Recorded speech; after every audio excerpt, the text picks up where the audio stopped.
forgot what to say. Episode 66. All right. Welcome back to Talking Points. Welcome back to Talking Points and KPI. Noah Dobbin is absent today. I have commandeered the podcast, and we're probably going to have a bunch of slip-ups. Already started with one. He's already edited it out. And here we go. Episode 66, we're going to be talking about hitting, specifically softball. Our softball development program at KPI has been around for several years. It is a system that we have had in the building in a lot of different variations, and it is the best it's ever been. We have, obviously, Chase, our director of hitting, and Chris, one of our softball coaches, who's here to talk about hitting with specifically that KPI is leading the way for baseball and softball development. Our hitting development program is helping players achieve their peak potential, and we are taking that same approach on the baseball side, and we're applying it to softball. And I think that rubs a lot of people the wrong way. There's a lot of pervasive myths when it comes to training softball players. We're going to dive into those right now. And the first one is there's a belief that you need to train a softball player to swing differently than a baseball player. We're obviously all ex-baseball players, but have extensive experience working with softball players. So, Chris, I'll let you kind of take over this one to start because this is your realm. Yeah, so I think that the biggest myth is that the ball is coming at a different plane, so the swing needs to be different. I think up until pretty recently, that's pretty much the common thread or the common thought in softball. But if you look at especially elite hitters at the Division I level and compare them to elite hitters in baseball, whether it be major league players or elite college hitters, they all do the same things once that front foot goes down. The swing is the exact same. The difference would be the reaction time and how quick the ball gets on you in softball. It's 43 feet. By the time the pitcher releases that ball, it's probably 36 feet. So the load leading up to that point may be a little different, but the swing is the exact same at the elite level. Yeah, I mean it's funny to me to think that these things are different. To be honest, I've never really thought about it that way because it's not ultimately like we're trying to get the human body to rotate well, and we need to see what the barrel needs to do in order to get on plane towards the ball coming at you. And especially now that we know that like it's not that different, then like the argument's over. You know, it's like there's nothing to argue about. You know, when like, I started coaching softball, one of the first things I did before I told any girl anything about her swing was I did research to make sure that the ball, in fact, was coming down. Even a rise ball is not rising; it's just staying on the plane, right? So I did a lot of research to make sure that what I was saying was correct because you do hear, it's a baseball swing. No, it's an elite swing. Yeah. Right? So it should be. Yeah. I think the pitch tracking technology that's being used proves this. Yep. It's not an arguable fact. We will rely on the data. We will rely on that information. And the hard part at this point, it wasn't readily available. It wasn't being captured at the elite level. There still is on the softball side for pitching. There is a ton of gaps when it comes to what should pitchers be doing to then reach full potential as a pitcher. So on the hitting side, it's very simple. Gravity always wins. Yeah. Mm-hmm. We can manipulate spin to then manipulate ball flight, but almost always, especially at the lower levels. This is what I think is so funny. You look at the high school level, and you're at St. Francis. That's the best program in the state, if not the West Coast. They have some of the best pitchers on their roster. The average high school pitcher is likely going to be sitting 45 to 55 miles an hour. You do not throw hard enough to create rise. The ball will always be dropping. Gravity is going to win. The girls don't throw hard enough, flat out. So I think that kind of solves that side of the equation. I think the one thing that is different, and I've learned this. I've been working with softball players since 2013, 2014. Girls, number one, process information differently. They are much more literal. They will literally do exactly what you tell them. You say knob to ball, they're going to go knob to ball. Yep. If you tell them to swing up or swing down, they're going to swing up or swing down. And then I think the other side is from an anatomy standpoint, a physiology standpoint, we know that girls are built differently than males. Upper body strength is typically not as high at the younger levels. Lower body strength, this is another myth for you coaches out there. Girls are pound for pound just as strong as boys, especially if they're trained. But upper body strength is a limiting factor, and that's why we see some of those differences from the swing. I think part of that too is parents, right? So there's a parent component of this as well, where in terms of the younger age, parents want to see results. They want to see contact. So girls will go to these hitting coaches, and they'll do nod to the ball, whatever, and they'll see contact. So the parents will go, "Oh, great, she's hitting the ball now. That's going 2 feet." right, So as she gets older, there's no power there, the ball's not going anywhere, but she's been trained so much to swing a certain way, it's very hard to unwind all that stuff. I think some of that plays to there is no MLB yet for softball. So we want success now, and humans want success. We want instant changes right away, right? We want overnight success. But I do think at the softball side, they typically sacrifice for the now and try and get output and success. Hey, just put it in play. The defense can't play catch because, we don't teach girls how to throw properly. But, don't worry about that. We're just going to put it in play and we're going to score a bunch of runs. A long time ago, I saw a scorecard where a team had like 18 bunts in a row. They won like 12-0. That is a very easy example of skills being taught at youth levels that don't scale to the next level. Making contact is not good enough to make your varsity team anymore. Or worse, you have a private coach at a cage throwing soft toss. Now all of a sudden, ting, ting, they're hitting the ball. And the coach goes, look at this, great. Parents see balls getting hit, think that's going to work, because it does not translate to the field. And that coach doesn't care enough to follow up and see how she's doing on the field. It kind of goes back to where baseball was probably, 4 or 5, maybe 6 years ago, when it was, hey, it's still happening now. I'm going to do front toss with you. We're going to do T, whatever. Hey, look, everything's getting better, but we don't actually, you're not objectively knowing if that's actually happening or not. Right. And I think that's where the use of tech and in softball can really help to see, like, if the solution that you're providing is actually working. And because it's not that crazy. Like, do you want the whole fix it now approach is going to kills hitting. Oh, yeah. It kills hitting, because it's just too hard. We do need to build skills that scale, and especially knowing that, for us here, that we have a development system that will allow people to have the skills from a hitting standpoint that they can then scale up to wherever they go. There's no reason why we can't. We go apply that to the softball side. Well, and to Dan's point, kind of carrying your point, they need to be stronger, right? Yeah. So things they need to fundamentally be able to do in the swing, that if they're not strong enough and not have that stability, they can't do it. Mm-hmm. But a hitting coach would never tell them that. Yeah. Right? So we're doing the right things built from the ground up. Mm-hmm. So it's a way different approach we have. You can see the results. And I think that the two things, there was a viral video about this. It was a European coach talking about it's very pervasive in the U.S.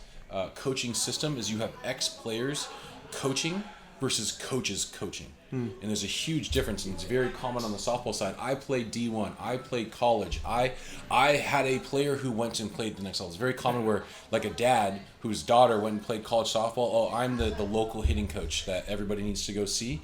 The problem with that mentality is they're not coaching to coach. They're just coaching outputs. They're just trying to go coach the now and try and get, and in all reality, make them feel good in the session, which is why they spend extensive time doing T-work and front toss, because it's easy. And you can make anybody look good hitting front toss, and you can make a lot of people look good hitting T-work, yeah. How many times have you done front toss with a kid where, like, it's swing and miss, swing and miss, swing and miss, and you're like, okay, I see their swing, I'm going to throw it to this location, boom, contact, you're like, great job! Yep. And it had nothing to do with them doing anything different, right? So I think there's a lot of villains in this, and a lot of problems in this environment, in this this setup. I do think KPI has the solutions, which one of the more common limiting factors for the players that we have in our building is their swing is actually totally fine. Their strength, their body control, their coordination is not there, and we're going to see inconsistencies. We're going to see the ups and downs and the difficulty of hitting, right? You say that all the time, where hitting is hard. And I think that's really, really common is I'm going to try and solve a skill issue when it's truly a physical issue. I don't have core strength. I don't have lower body strength. I don't have upper body strength. We're looking at videos right now where we're talking about the strength at contact. Yes, and that's a back goes back. Yes, and that's common. It's talked about all of the time. Where parents just say, like, "Oh, swing through it." That's why I have all those stop at contact drills. Where, like, I want you to be strong here, and the problem is you're looking at the end moment when all the dominoes that lead up to that point, the athlete's not in a position to have success, and they're going to continue. And this is I say this every softball family. You're going to go into games and fall back to old habits. And it gets frustrating. You'd be hard pressed though to find a private hitting coach tell a family that she needs to work on strength, not her swing. They'll look at it, and maybe they don't know, maybe they do know, but you can tell if the strength is the issue. But you'd be hard pressed to find maybe outside of this building people say no. Well, because I got to get that lesson next week, like it's just the way it is. It's like, I think that with this as a whole, and this is probably the last little problem of villains, we're basing a player's development on an opinion. In my opinion, you need to get stronger. Oh, your swing looks good. All of it's based off of an opinion, and when you pay somebody, they'll probably tell you what you want to hear. It's typically, when telling an athlete and being brutally honest with them, here are things that you need to work on. sometimes like that can be your high school coach. That's why a lot of girls don't like their high school coaches, because they have the luxury of not having that kind of leverage. They get to say, you got to get better at this or you're not going to play. But your travel coach is going to say, oh no, just come do lessons with me on the side. I'll fix your swing. And so I think that opinion piece, if you can keep trusting other people's opinions if you want, but you're going to keep falling into the same trap that a lot of players fall into. So KPI, we have built a holistic player development system on the baseball side. We are applying those same things with some few tweaks to our softball side, and we've had success. I think it's a failure on my part that we've had so many girls through this building that have gone on and had a lot of success, whether it's the high school level or the collegiate level, and we have not done a good job of promoting those athletes. So we've been doing our best, Chris and I, to get those athletes on our Instagram, on our Facebook, online to show their hard work, because it is very rare that the hard work off the field shows up on the field. Well, and when they come in here, we make practice here harder than the game, right? I mean, they get challenged every day in cage 3. They're facing a drop ball, rise ball, a different pitch, not a 45-mile-an-hour fastball down the middle, right? And it's challenging. Some girls go in there and swing and miss for the first round. Yeah. They figure it out, right? But Yeah. a lot of coaches don't do that. Yeah, no, it's you don't want in a one-on-one lesson, you don't want to have failure. It's awkward. Like, you want them to have success, and there's times where we have had athletes where in two to three rounds they won't make contact with the ball, but the coaches are there. Your guys are at their side talking through. Okay, what's your approach? What are you trying to do here? What are you focusing on? Making contact and all of that is going to be a result of the process that leads up to it. It's not just get them to make contact and then move on. Well, at times, those rounds where they miss every pitch is their best round. Yeah. That's when they're figuring stuff out. Yeah. That's when they're actually learning and getting better. Things are starting to adjust. Things are starting to change. It's not like, and it goes back to the fix it now thing of like, you're doing what I'm asking you to do, and then that's the part that you get into. That's the art form of it, if you will, of like keeping the reins on to make sure like you are working, you are doing what you want, and this is gonna pay forward, and it does. It's probably one of those evolutionary concepts where like negativity or negative things stick longer. Yeah. We learn more from failure than we do from success. There's plenty of that. Yes. Yeah, hitting. Yes. There's plenty of that in hitting. I'll tell you that. Yeah. I mean, we understand with obviously my strength and conditioning background, with your guys' background, with developing hitters, like we understand that developing softball players is different than baseball players. Yeah. But it's not for the same reasons that coaches are saying. It is because they need to be stronger. They need to be in the weight room. They need to be working on all the things physically that then support their swing development. We were again talking about a hitter earlier today. 90% of her swing looked dialed. She gets to contact and she just doesn't have enough strength to make it through. We could then fall apart and freak out and say we got to change everything, or we just let her develop in the weight room. Let that strength come and use our force plates to tell us that it's actually getting better, and then let her blossom into the hitter that she's going to be. Well, and in all fairness, like if we wanted her to make better contact right now, we would tell her knob the ball and swing down, and that would solve the problem now. But she would just get blown up as soon as games come. Yeah. You know what I mean? And she'd go back to the same thing she's doing anyways, right? Like, and so that's kind of part of the issue that we're trying to solve. Getting a question I have. Don't mean to hijack this, but with all the systems we use here, Chase, what have you seen the commonalities are on the softball side that are different than the baseball side? Like girls coming in with, whether we use the blast data, that they're more high attack angle, or lower connection. Sure. What are those things on the softball side that you've seen? The biggest difference on the softball side, I would say that the most obvious difference is when we talk about early connection, which is just the angle of the barrel compared to your spine. So 90 degrees would be perpendicular to my spine. And with girls, what we see is a lot of low early connection where that barrel dumps too early as I am turning. And on the baseball side, it's the opposite. The baseball side, it's usually too high up. And we've talked about this to where it's like could be a rotary strength thing. It could be like the upper body strength for boys. I want to go direct and do it, and the way that I do it is by not actually getting rotation. I'm just going to go straight to it. Whereas girls are trying to go down to ball, don't have the strength to hold up their barrel through rotation. Yeah, and then that dragginess causes no strength at impact. Whereas boys, because they will be tighter as they go through, they will have the strength at impact. But the problem is ultimately ends up being the same when you talk about at impact. It's just how they get there is then different just based on the anatomy of the whole deal, right? I did when we first started gathering softball data, and we do have one of the largest softball data sets within at least my understanding as of up to this point. The biggest difference we saw was boys tend to swing up for the same reason that early connection is really high. Girls tend to swing down. We increase speed, meaning we go from tee to front toss to game speeds bat speeds go down, tack angles go down. So I swing slower to just make contact because I don't want to miss. That's what I've been told since they were young. Yes. Oh yeah. Yeah. And then I think the other part is really Show funny. it to it. I make this analogy all the time. Like if you go to the bowling alley, you take a 12-pound ball and you throw it 10 miles an hour down the lane, and it explodes the pins everywhere. You take a 6-pound ball, you throw it at the same speed, it hits the pins and goes the other direction. Yeah. A softball is bigger and heavier than a baseball, Yeah. and the bats are lighter, and so we're giving them less. Right? Yeah, less a of a baseball chance player to can actually cheat do it it. with Yeah. a bigger barrel Heavier and more bat. weight Yeah. and a lighter ball. Yeah. And we're literally setting them up for failure as Yeah. far as the way that we train them. So I think Yeah. it's just as we were talking and thinking this stuff through, I think it's But great. my point, Marie's asking that is most outside coaches would see that swing and try to change the whole swing because the barrel's dumping. Must Sure. be something mechanical. Yeah. Where it's really It's not. No, Yeah. it's not. And I think it's, and we'll look into the data to actually like have a good graphic on this, but we can clearly see that it's not the case. It's not necessarily all mechanical. It is strength. It does need to be, like, I do need to get stronger to be able to control my barrel early in the zone, because that speed that I create, to your point that you were just saying earlier, is what's going to allow me to resist contact or get we hear this all the time, like, get your extension. And it's like, well, extension, it only matters if I have enough speed to actually make that happen, instead of worrying about everything after contact. It's like, it's already predetermined, Yeah, we've been working on this campaign of choosing a side. You can choose the side that relies on opinions. You can choose the side that relies on egos. I played at this level. You can choose the side that, I helped that girl do that. Or you can choose the side that is going to prove to you through our systems and our data that, hey, here's where you started. Here's what you need to work on. Here's how you're getting better.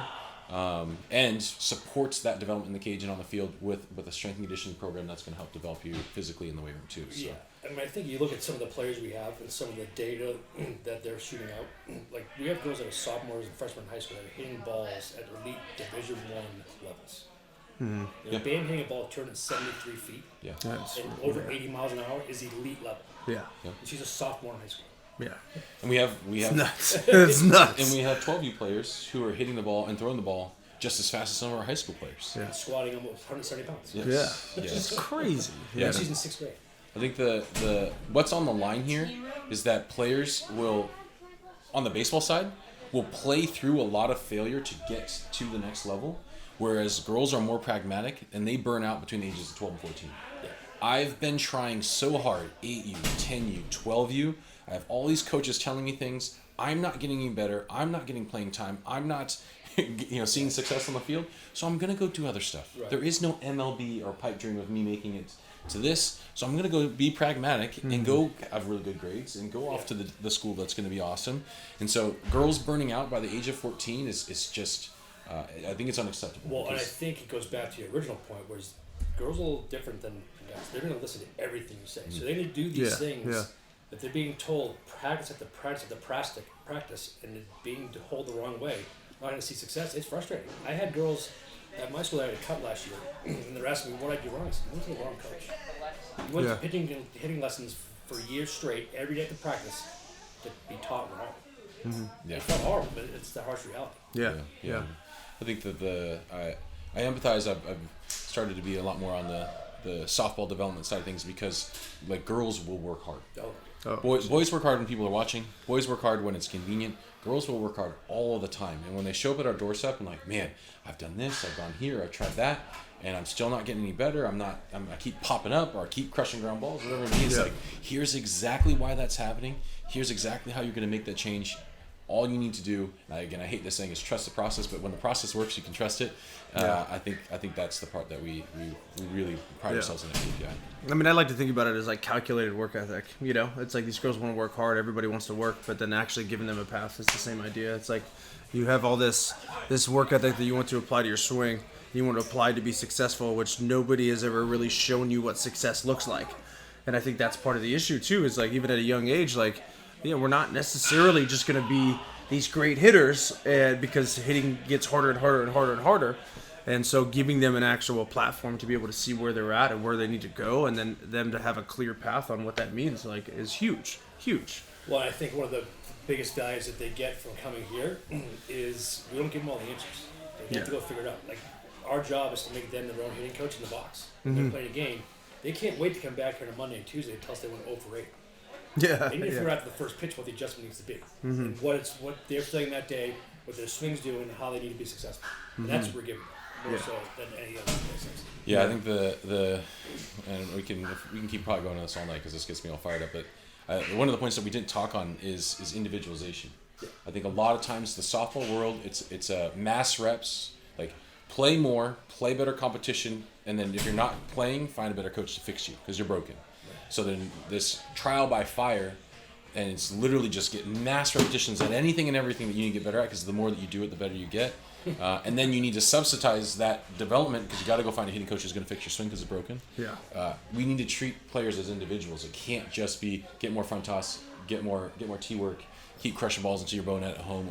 There has to be more of a thought process, a calculated thought process about development. It's funny because it's like a lot of if you look at like the best girls that we have, like Bam included, those are the girls that it seems like nobody coached the creativity out of you.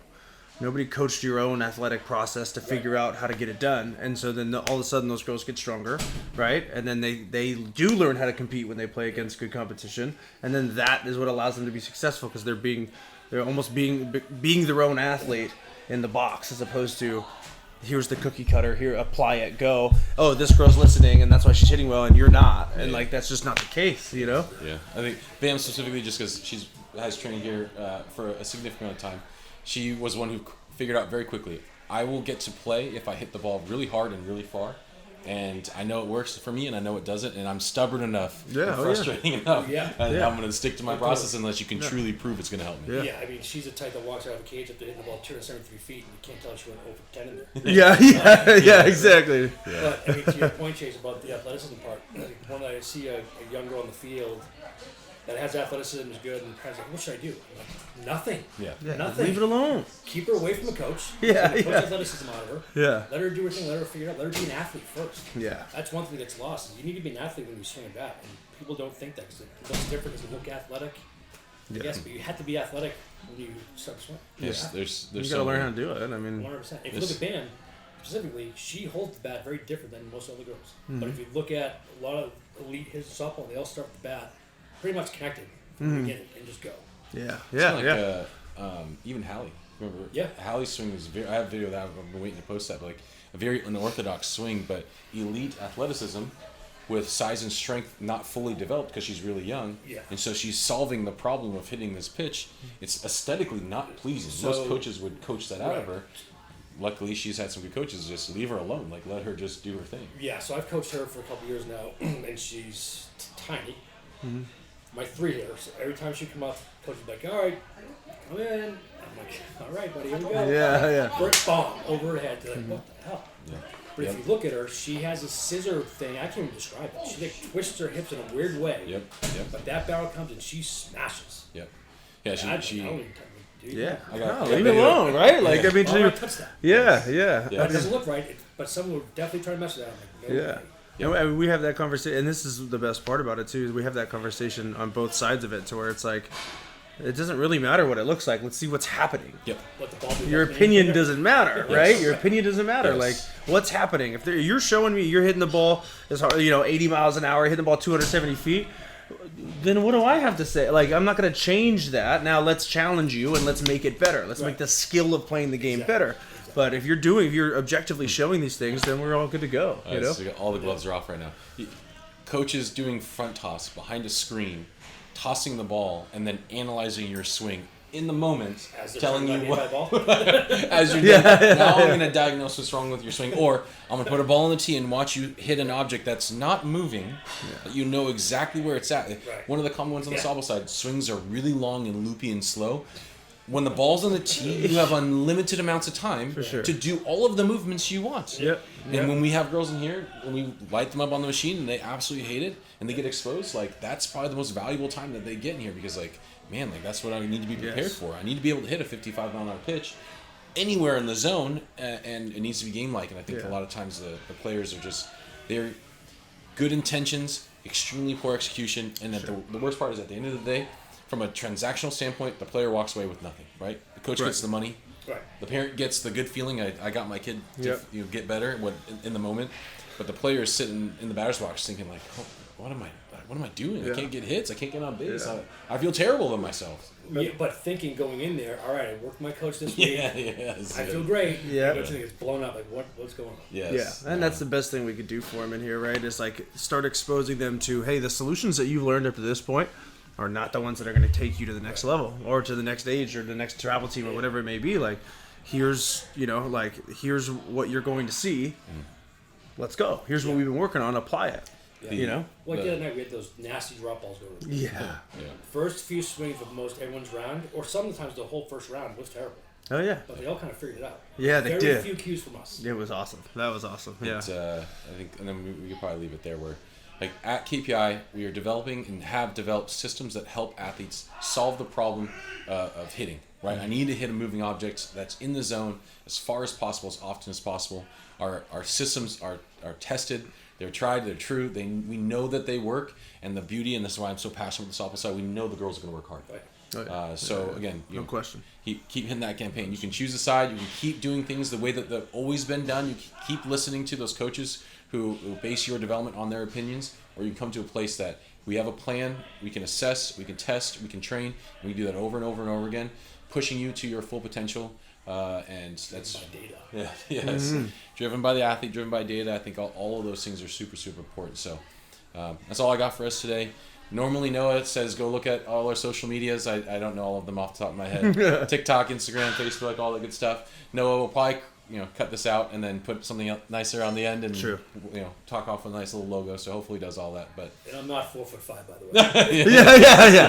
Hold on now. Yeah. so yes, we will be sending out and creating more softball content. Keep an eye out for that on Instagram. And then obviously we're going to be continuing to interweave more to the softball community on our podcast on YouTube. So keep an eye out for all that information.